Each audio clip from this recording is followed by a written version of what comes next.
And yes, without any further ado, we are going to bring up our next speaker because she is in the house. I get the pleasure of introducing Dr. Melissa Balizan, and she is a world-renowned pharmaceutical doctor, author of multiple best-selling books, and is also an international speaker. Her topic today kind of fits right in. Again, we're setting another trend here. She's got solutions for us, solutions for depression, anxiety, and high blood pressure. And isn't that just sort of plaguing our world right now for sure? Her interesting fact, something that you might not know about her, I got to tell you, she's a girl after my own heart. She loves Tweety Bird. Me too. And my sister has Tweety Bird everywhere, so everybody loves Tweety. The music she's listening to right now is Martina McBride.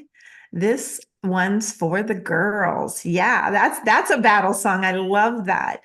Hi, Kathleen. Thank you so much. Hi, ladies. How are you today? It's a great day here in Colorado. It's great to listen to you, Taylor, and everybody here today. I'm excited to share some things with you and help you be so that maybe you can get off of your anxiety medications, high blood pressure, or depression medications, if that's the case, or maybe you like something different. So I know Deb and I are going to have a little conversation here and give you some good tips today. Yeah, thank you. Um, Yeah, I can take it from here. I can take it from okay, here. great. Okay, awesome. So good to see you. So good to see you, my friend. You're looking fantastic.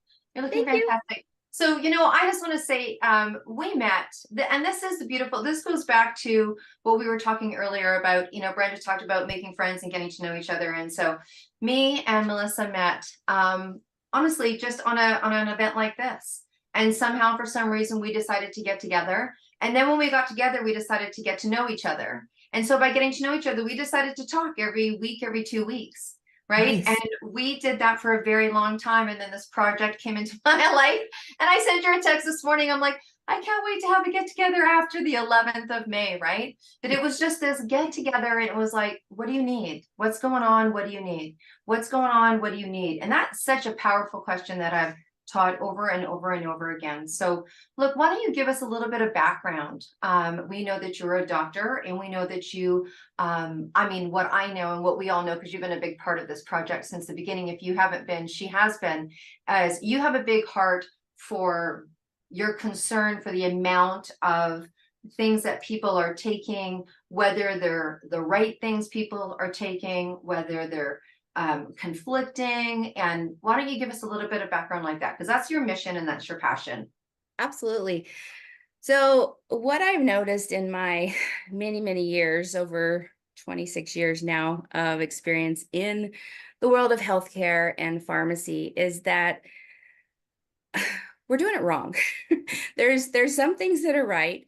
There's a time and a place for medication. I mean, emergency medication, absolutely 100%. There's a time and a place where you might be in that spot in your life where you need something for depression or anxiety, so something doesn't go further. It may be you have a condition like high blood pressure or diabetes, things that, because of the severity of that particular condition, we need to give you medication. But that doesn't mean that you're going to be on it for life.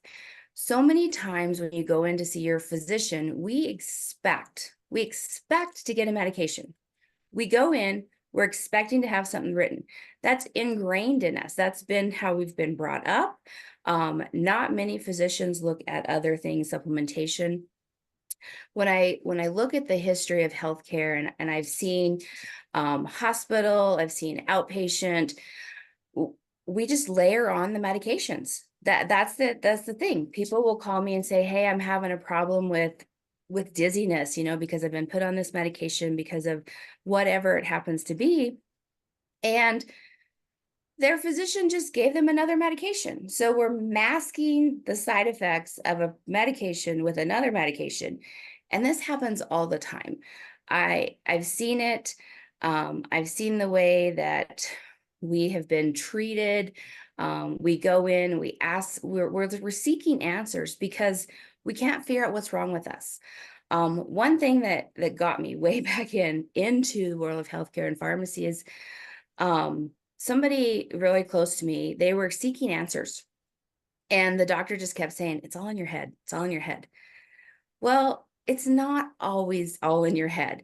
It may be in certain cases, but maybe we need to drill down a little bit further. And so I went in, going into pharmacy school, and I was like, I'm going to go into research. And so I started that path. And my path kind of expanded a little bit because I decided I wanted to be more with people and help them and be more centered versus just being in a lab doing research, finding another drug. So along that path, I see people and I want to make sure that they understand that they have the right to have a voice in their healthcare. They have a right to choose.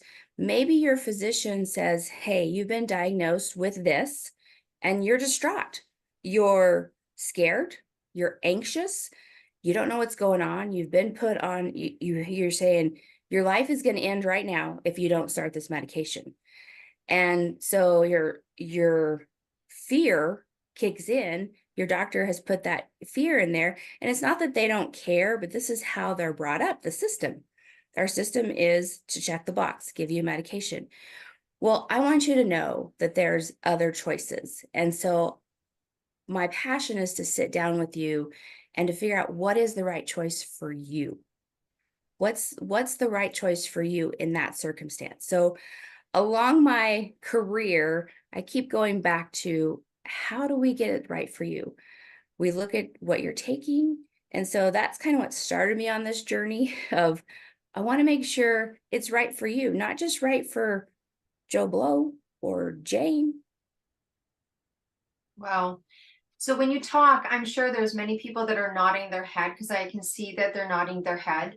And I think that by nature, we've been taught, I don't know who else was raised with children should be seen and not heard and respect your elders. And as soon as people have letters behind their name and those kind of things, it's very difficult to even ask for a second opinion. Like that's a challenge. I had that experience myself. I found a lump and my doctor, who's fantastic, was not in the office that day. And I had a doctor say to me, come back in 3 weeks. If it's still there, then that's what we're going to do.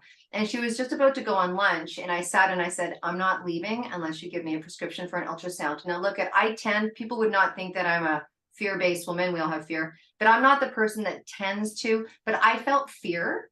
I didn't know where it was coming from. I felt like I was stepping on a line that I wasn't experienced in. And she's like, that's our protocol. And I said, my girlfriend just passed from breast cancer and I'm not leaving.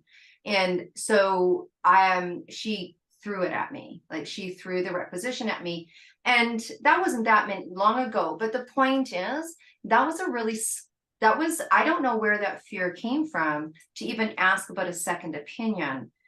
I'm sure that's not the first time that you've heard that story.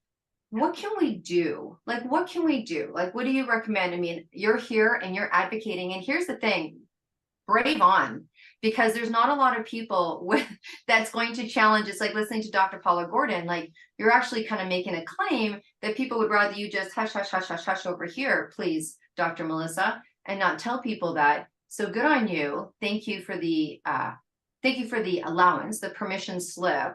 But in those situations, outside of the fact that I wouldn't leave, right? That was kind of a little extreme. What can we do? Like, what can we do? So what you did was absolutely right. You stand your ground.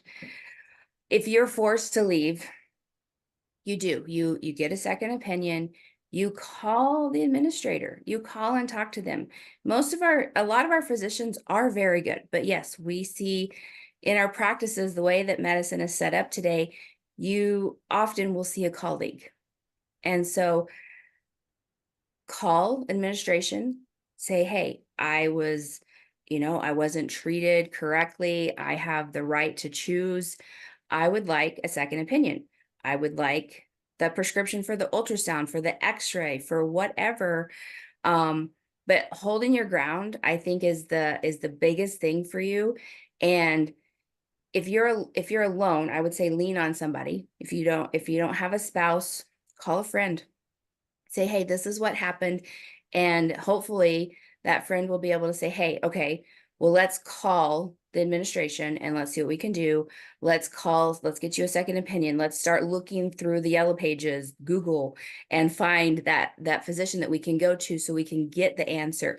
Do you need to go in? Is it a situation where you need to go to urgent care to get that particular thing done, depending upon what you're looking for? So I would just say hold your ground and keep pressing.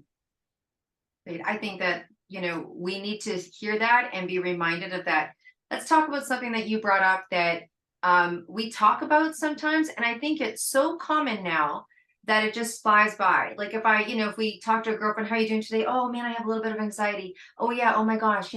I've got, we brush by it because it's so common. Where if someone was like, oh, hey, how are you doing today? Oh my gosh, I sprained my wrist. You're like, oh my gosh, you sprained your wrist, arm, and that's so hard. And is it a split? And because there is so much talk of anxiety, it is so common now, and we see advertisements for it, and with a whole bunch of side effects and all that kind of stuff. It's become such a common term that it no longer alerts us. It just doesn't alert us anymore. And that is your wheelhouse. So can you share with us anything on that topic? Because there's so many different types of anxiety as well. Like really, it's become almost like I've got a cold. That's so true. That's so true. For so many years, it was so hush hush. We can't talk about it. We can't talk about our anxiety. We can't talk about our depression. And then all of a sudden it's like plastered everywhere. So yes, it's one extreme to the other, which is unfortunate because now it's just like, oh, I have anxiety. Okay, whatever. And yes, we're concerned of certain things. And I think that that's our nature. So when you hear somebody who said, hey, I'm a little anxious, well, talk to them. One of the biggest things that we can do for anxiety is actually to talk about it with a friend. Some people can journal about it. If you're very, very anxious, journaling is not going to work for you. So that's just that's one thing. But talking about it is very good. Have a friend that you can go to, you can talk to. Is it something that there's situations? So situational anxiety. Do you get more anxious sitting in traffic? Do you get more anxious? A lot of us get anxious when we go to our physician. That's why it's called white coat syndrome, when you get your blood pressure taken and it's very elevated because you're very anxious to be there. It's a situation that you've put yourself in, whether you need to be or traffic, there's an accident. It was not intentional, but those different situations. And so our flight or fright system kicks in. And sometimes we run, sometimes we freeze, and sometimes we get adrenaline pumped up. And so anxiety plays with that. So the different situations, sometimes it's a trigger. So it might not just be situational, it might be a trigger. So an event that happened, a particular calendar date rolls around, or you're, maybe you lost somebody and something happened. So you see a dog that walks by that reminds you of something, or you walk by some flowers and you see a smell, or see a smell. You see the flowers, or you smell the flowers, and that triggers that anxiety event. And so that anxiety can last anywhere from seconds to minutes to hours to days. And so if it's lasting longer than a couple of minutes, then I highly, highly encourage you, talk to somebody about it. Talk to me. We can figure out, is it a medication that you need to change? Is it a supplement that you need to be on? Do we need to do different types of therapy with you? Talk to a friend. But make sure that you're able to discuss that anxiety, because we need to, number one, figure out what's causing it, why is it happening, and let's figure out a solution for you versus just slapping a medication on there or tucking it under the rug. You know what, I so appreciate when you just said that you can, because we hear the word trigger and a lot of people don't really understand trigger. They're like, well, what do you mean? And they think that you have to be triggered by something big, but you can have, Taylor talked about it. Sometimes we have these undercurrents of trauma, whether small or big, and a smell can trigger us off. I had a girlfriend who'd call me every year when it came around to the anniversary. She called me and she was like, I'm in the hospital. They don't know what's wrong. My heart's going crazy. So by the time I got there, we both figured out that it was the anniversary time of something that had happened. And sure enough, it was something that she dealt with until she could get a handle on it. And it was year after year after year. So sometimes we have these triggers. And I think, like what you were saying, whether it's days or it could just be hours or days or what have you, to start to track some of that and ask yourself. And you also talked about supplements. So where do you sit on that spectrum? I mean, you're talking sometimes about pharmacy, you're talking about things like journaling, which would be considered more preventative or holistic, and then you talked about supplements. Like, what's that? What does that look like? What does that anxiety buffet look like, my dear friend? So there is a host of supplements out there that can help with anxiety and depression. Um, the thing with that is supplementation, like anything that you're going to take or use, because there's some topical things now. There's some patches out there actually that help with reducing the anxiety, which actually those are pretty cool because there's no drug in them. But you also, you have to consider the source. You have to consider the source of those supplementations. Good quality supplementation is number one. If you're going to supplement yourself for anything, vitamin C, anxiety, whatever it be, you've got to make sure it's from a good quality source. Not everything is created equal. There are places that they'll note that they're following good manufacturing processes. That's bare minimum. That's bare minimum that has to be done. You want to make sure that what they're sourcing is good. You want to make sure that they're getting third party tested, because supplementation varies. You can go to the shelf and pick something off the shelf, pick two things. So I'll pick two things up off the shelf. Let's get ashwagandha, for example, which can be beneficial. And this one says it has 100 micrograms, and this one over here says it has 2,000 micrograms. Well, how do you know which is true? And if we were to take those to the lab and test them, depending upon who makes those, that might actually contain some ashwagandha, and it might actually not. It may just be on the label. It may not have any in there. So depending upon where you're getting that, number one, you've got to make sure it's good quality supplementation. Number two, if you need it, you've got to be consistent with taking it. Supplementation takes time. It takes weeks to months sometimes, depending upon, are you getting the right dose in? So that would be something you could consult me for, because I could, tell you if we could find the right study that actually, there's very few studies on supplementation because it's not regulated. Something that's not regulated, they can just do whatever they want with it. So we want to make sure that you're getting the right dose to treat what we need to treat for you. And it's something to help support you. It's a supplement. It's not to take over. It's to help support or supplement what's going on. So there's still going to be some work to be done, whether it's high blood pressure, anxiety, depression, whatever it is. There's some other underlying work that you're going to have to do as well. Right. Well, our health is a relationship, right? I think that we come from a place where many times it's like, we're not well, we go to this practitioner and somehow we say, fix us.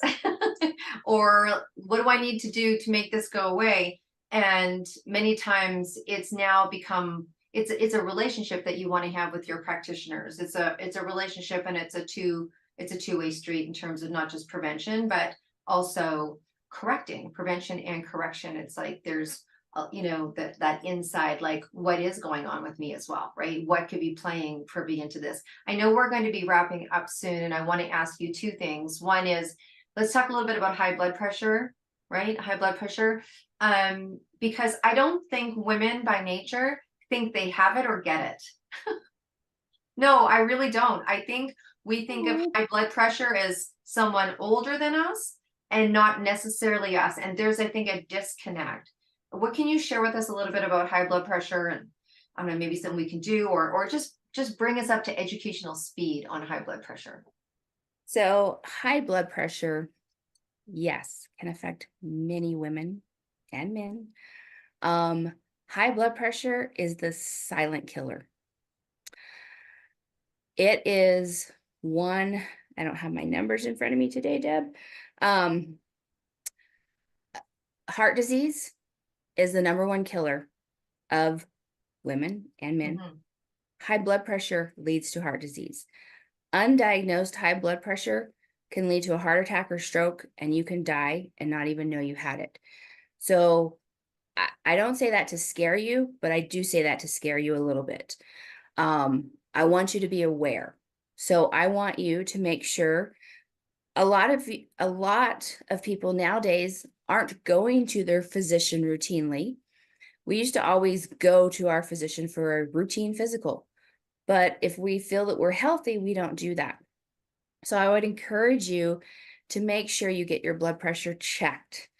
Normal blood pressure, anything less than 140/80. So we're talking how the heart pumps out blood and how the blood when it's going back into the heart. So you've got two different numbers there. If you have already been diagnosed with high blood pressure, then your numbers need to be lower than that, depending upon what other underlying conditions you might have. Your numbers need to be lower. 120/80 is typically textbook normal. Go to your local big box store, your local retail store. A lot of them still have the blood pressure cuffs where you can test your blood pressure there. Or you can buy one online. Pretty inexpensive. I'd make sure you get a good high quality brand. Consider the source. Omron is actually a really good brand. So that's one you guys can pick up if you want to have it. Knowing what your blood pressure is key. If you experience any kind of headaches, twinges, chest pain, I would highly encourage you, make sure you know what your blood pressure is right away. That anxiety can raise your blood pressure. Medications that treat anxiety and depression can raise your blood pressure. So you may have been put on something to deal with a situation you're trying to get off, but we still need to monitor your blood pressure because, as I said, it is the silent killer. And we want to make sure women, we hold so much inside. And inside, what can happen is it can explode. And it can explode in a bad way. And so your blood pressure goes up, you can have a heart attack or stroke. So there's a lot of secrets and a lot of things we keep in, but let's at least know our numbers. And so we can help prevent that. If you get your blood pressure checked, just because one reading is high doesn't mean you have high blood pressure. It takes a couple readings in a row. We also want you to be in a normal situation so we can test you. Then if you're put on supplementation or medication, we need to monitor that blood pressure so that we can adjust the supplement, medication, diet, exercise, whatever it is we're doing for you to get to the right point, because we don't want you to drop too low, because that's a problem as well. I don't know about anyone else, but I feel empowered and I feel educated. And every time I talk to you, I feel, and it's interesting because you're a doctor, but I feel better just talking to you because I don't know about anyone else, but I mean, I'm super fortunate and super lucky. And you're in the US, I can't access you that, go and walk into your office. I've had an incredible doctor, but it is a rarity. But still, even you're right. If I feel good, I don't make an appointment to go in. I'm like, if something's wrong, I go in. Sometimes they're like, where have you been? But just listening to you talk, I feel really hopeful. I feel hopeful and I feel educated. And I think, I do a lot of speaking on a sustainable woman as a powerful woman. And I talk from a financial standpoint, but also a healthy woman is a powerful woman. I mean, I think we all know that health is the most powerful commodity that we have, right? I mean, the pillows on your new couch don't matter. It's your health that matters. I think the only other thing I would say is if you are already taking medications or supplements, know that they can interact with other things. So if you're taking prescription medications, try to go to at least one pharmacy, because then at least the pharmacist can check for interactions with your other prescription medications. If you're going to multiple pharmacies, we can't check for that. Then you can call me for that, and I can give me all your list and we'll go through that.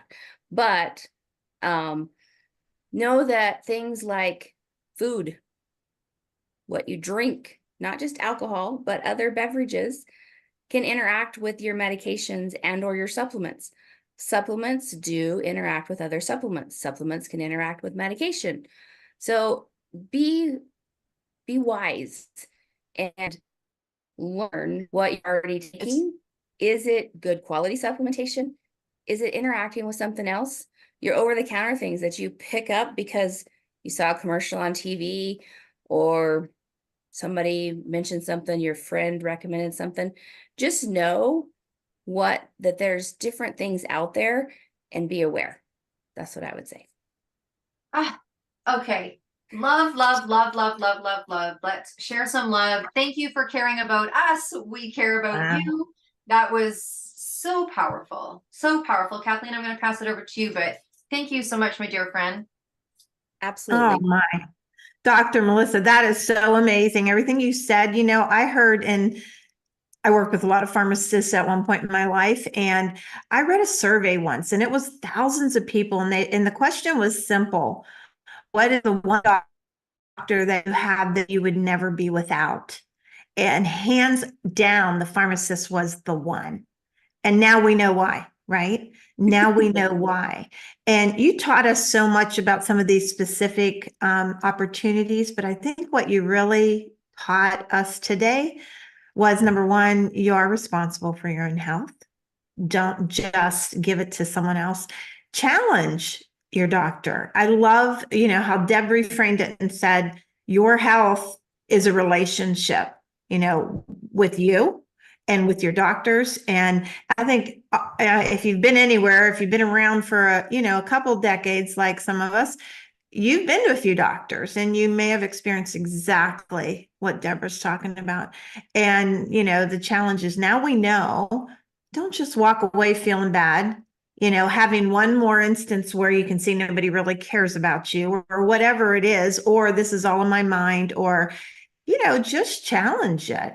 And I know I've had that opportunity, and it always works out way better, and you get their attention. So you brought so much to us. I have another whole page of notes.